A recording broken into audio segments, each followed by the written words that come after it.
In 1994, a science fiction film arrived that nobody in Hollywood quite believed in, yet somehow convinced audiences all over the world. Stargate, directed by Roland Emmerich and written alongside producer Dean Devlin, told the story of an ancient portal device that connected Earth to a distant planet governed by a false god. On paper, it sounded outrageous. In practice, it earned nearly $197 million worldwide against a $55 million budget and launched one of the most unexpected media franchises in modern entertainment history. But behind that success lies a collection of strange, surprising, and largely untold facts that most people walking into the cinemas in 1994 never knew. Fact B12. Kurt Russell was sent the wrong script and rejected the film multiple times. Before Kurt Russell ever stepped in front of a camera as Colonel Jack O'Neill, he repeatedly said no to the role.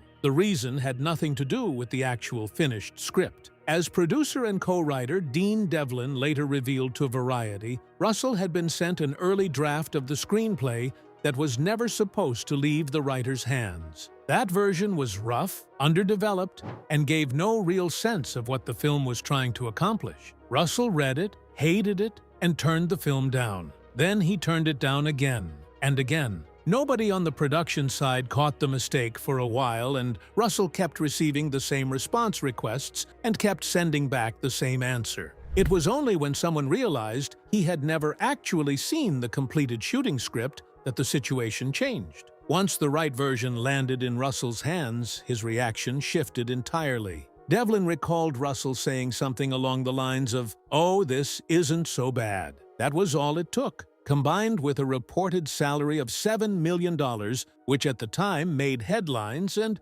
even raised some eyebrows given the financial strain on production company Carolco Pictures. Russell signed on and brought his military credibility and quiet intensity to the role. Fact 11. J. Davidson demanded $1 million, expecting to be turned down. J. Davidson was not a career actor seeking his next big role when Stargate came calling. He was a fashion designer working in London who had stumbled into the film industry almost by accident, discovered at a party, and eventually cast in the critically acclaimed 1992 film The Crying Game, a performance that earned him an Academy Award nomination. That level of attention was not something Davidson enjoyed. The spotlight made him uncomfortable, and he had no particular desire to step back into it. When the Stargate producers came to him about playing Ra, the alien god at the center of the story, Davidson saw an opportunity to escape the conversation quickly.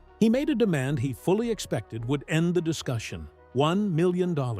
It was a figure he calculated no reasonable production would agree to for an actor with limited credits and no major following. He waited for the rejection. It never came. The producers accepted the offer, and Davidson found himself committed to a film he had tried to avoid making. Fact 10. James Spader called the script awful and nearly walked off set. James Spader's relationship with the Stargate script was complicated from the very beginning. He has admitted openly that his initial reaction to reading it was that it was awful. That was not a polite understatement offered later with the benefit of hindsight and box office success. He genuinely thought the writing was poor, and yet something about the awfulness intrigued him. He told Entertainment Weekly that the terrible quality of the script was actually what made him want to meet the director, because he wanted to understand what Roland Emmerich saw in the material. That meeting apparently worked. Emmerich got Spader excited about the adventure and the tone the film was going for, and Spader came aboard to play Egyptologist Daniel Jackson. But the tension around the dialogue did not disappear once cameras started rolling. According to Devlin, there was a day on set when Spader refused to come out of his trailer because he felt the scenes being filmed that day were so poorly written that he could not in good conscience perform them without changes. He held up the entire production. Kurt Russell apparently had enough. He went directly to Spader's trailer and confronted him. The exchange that followed has become one of the more memorable pieces of Stargate behind-the-scenes lore. Fact 9. Sean Connery and Wesley Snipes were both offered the lead role. Before Kurt Russell was attached to the role of Colonel Jack O'Neill, The filmmakers considered two very different names for the character. According to TV tropes and various production accounts, both Sean Connery and Wesley Snipes were offered the role before Russell eventually came on board. Neither accepted the part, though neither generated the same production chaos that the wrong script situation with Russell did. The reasons behind both rejections are not fully documented in public records, but the casting conversation was clearly wide-ranging before landing on Russell. The fact that Connery was in consideration is particularly interesting given the eventual shape of the character. O'Neill, as written, carries a certain weathered authority, a man hollowed out by personal tragedy who accepts a likely fatal mission with grim determination.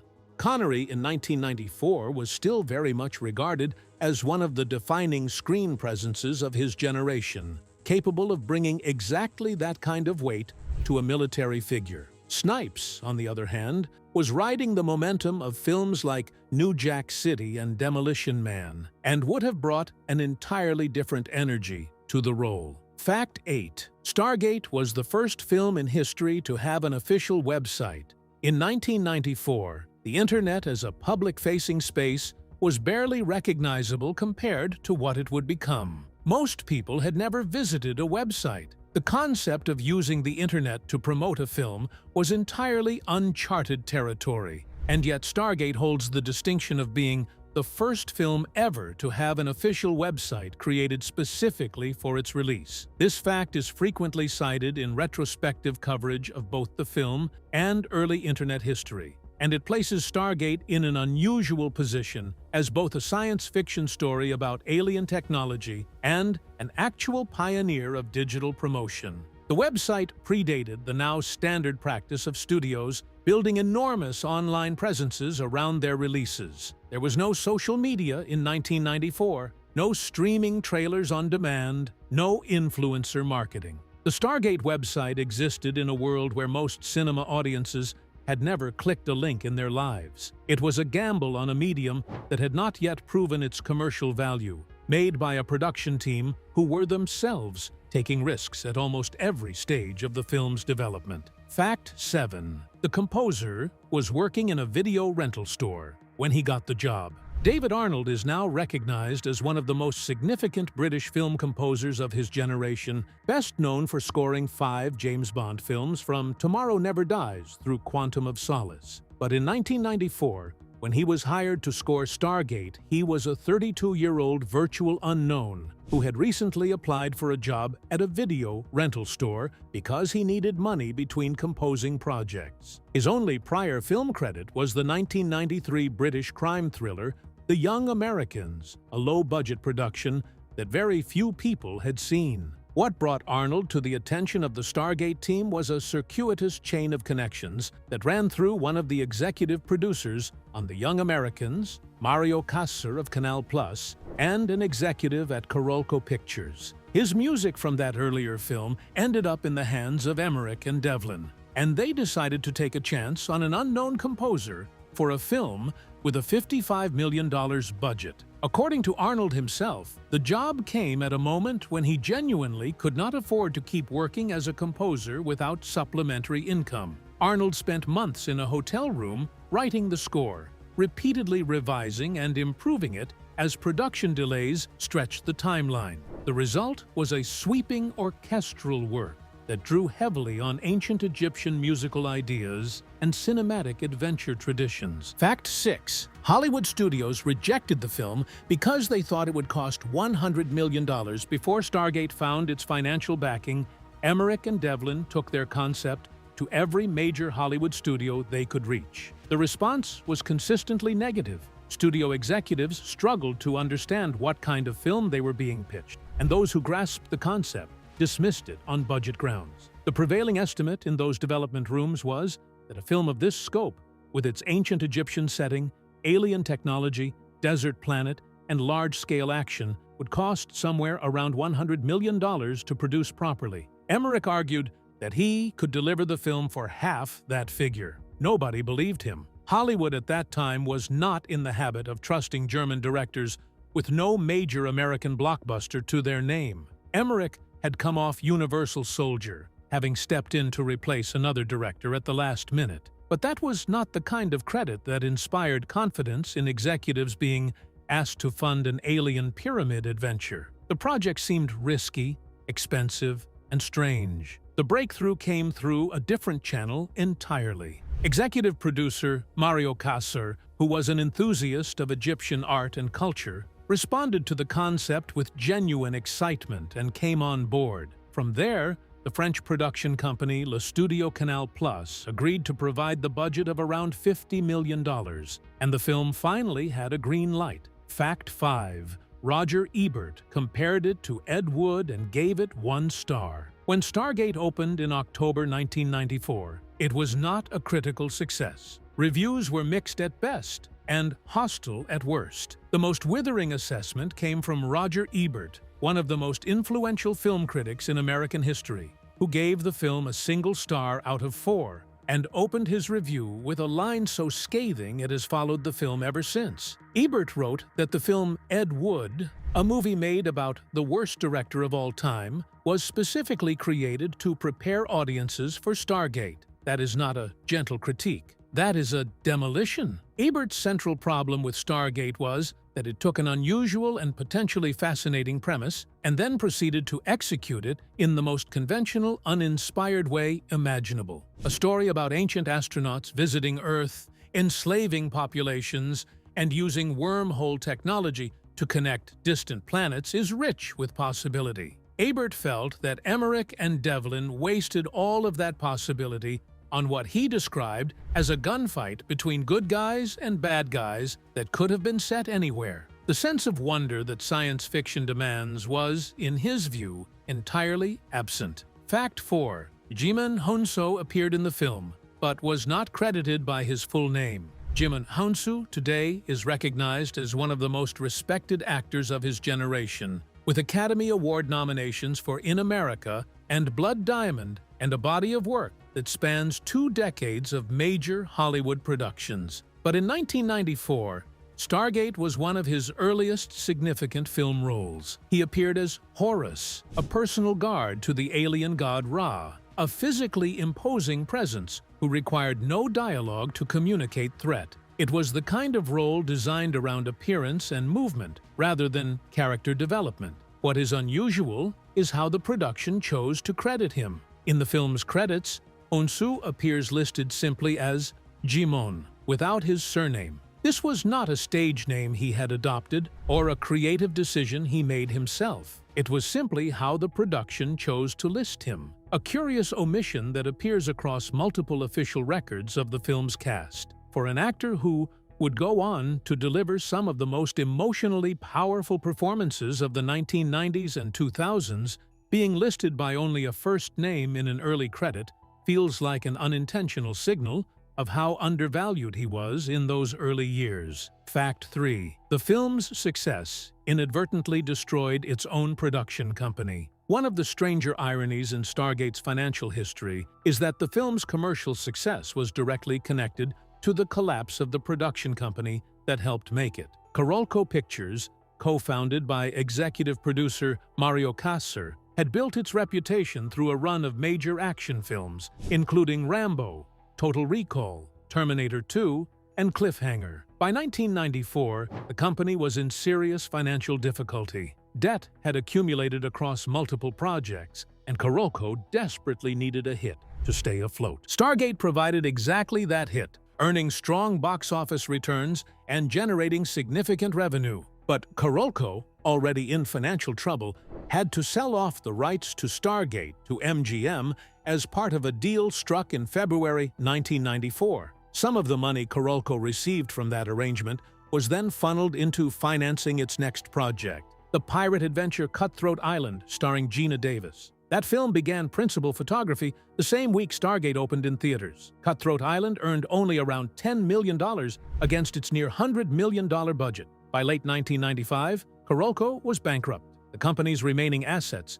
including the rights to the Rambo, Total Recall, Universal Soldier, and Terminator franchises, were auctioned off. Stargate now belonged entirely to MGM, So the film that performed strongly at the box office, that validated the instincts of Kassar and the team at Karolko, ended up being among the last things the company produced before it ceased to exist. Stargate survived its creator's collapse and went on to define a franchise. Karolko did not survive at all. Fact 2. Emmerich and Devlin planned a trilogy that was never made. From the moment Stargate opened and its commercial success became clear, Roland Emmerich and Dean Devlin were vocal about their intentions to continue the story. They had not conceived of Stargate as a standalone film. Their vision from the beginning was a trilogy, a three-part arc that would have expanded the mythology of the Stargate device, deepened the world of Abydos, and continued the story of Daniel Jackson and the characters he'd left behind when O'Neill's team returned to Earth. Both James Spader and Kurt Russell were reportedly enthusiastic about returning for sequel chapters. The planned trilogy never materialized, as Stargate's box office returns came in, and MGM took full ownership of the property following Karolko's financial difficulties. A different kind of continuation began to take shape. MGM executives concluded that the Stargate concept was better suited to television, where a serialized format could explore the mythology across multiple episodes and seasons, rather than compressing it into 2 additional films. Emmerich and Devlin had no involvement in that decision, and they had no creative involvement in what followed. What followed was Stargate SG-1, which premiered in 1997, with Richard Dean Anderson in the role of Jack O'Neill. The television series ran for 10 seasons and spawned 2 major spin-offs, Stargate Atlantis and Stargate Universe, as well as direct-to-video films and an animated series. The franchise Emmerich and Devlin envisioned as a trilogy of theatrical films instead became one of the longest-running science fiction television institutions of its era. The sequel films they planned and never made were replaced by more than 300 hours of television. Sometimes losing creative control produces an outcome the original creators could never have predicted. Fact 1. The film had a real Egyptology consultant and still got things spectacularly wrong. Among the credits listed for Stargate is an Egyptology consultant, Dr. Stuart Smith, whose role was to provide the production with authentic grounding in ancient Egyptian history, language, and iconography. This was not a small detail. The entire premise of the film rests on ancient Egypt having been shaped by extraterrestrial visitors, and the filmmakers wanted to create a visual and cultural world that felt rooted in genuine historical knowledge rather than invented fantasy. The hieroglyphic translations shown on the cover stone in the film, including Daniel Jackson's progression from a rough literal reading to a more refined interpretation, were developed with this kind of consultation in mind. And yet, the central thesis of the film is itself a direct contradiction of established Egyptology. The ancient astronaut theory, the idea that the pyramids and other ancient Egyptian monuments were built or influenced by alien beings, is not a fringe archaeological position that academic experts are still debating. It is rejected by the entire scholarly field as a concept rooted in misunderstanding of ancient human capability and achievement. Hiring a consultant to make the film look accurate, while telling a story that contradicts everything that consultant represents professionally, is a creative decision that deserves its own acknowledgement. The film does not pretend to be a documentary, of course. It is science fiction, and its liberties with history are central to its premise rather than incidental mistakes. But the presence of Dr. Smith in the credits is a quietly strange footnote, a reminder that Stargate was simultaneously reaching for legitimacy and cheerfully discarding the foundations of the discipline it was borrowing from. The ancient Egyptians built the pyramids. No alien portal was required. The fact that a film celebrating the idea that they could not have done it without help hired a real expert in the subject they were contradicting is exactly the kind of peculiar, wonderful irony that makes Stargate such an endlessly fascinating piece of cinema history. And that is what makes this film worth revisiting 30 years on. With this, we have come to the end of this video. Thanks for watching. If you enjoyed this video, Do well to like, comment, and subscribe for more content. To enjoy more thrilling stories, click now on the following video that pops up on your screen.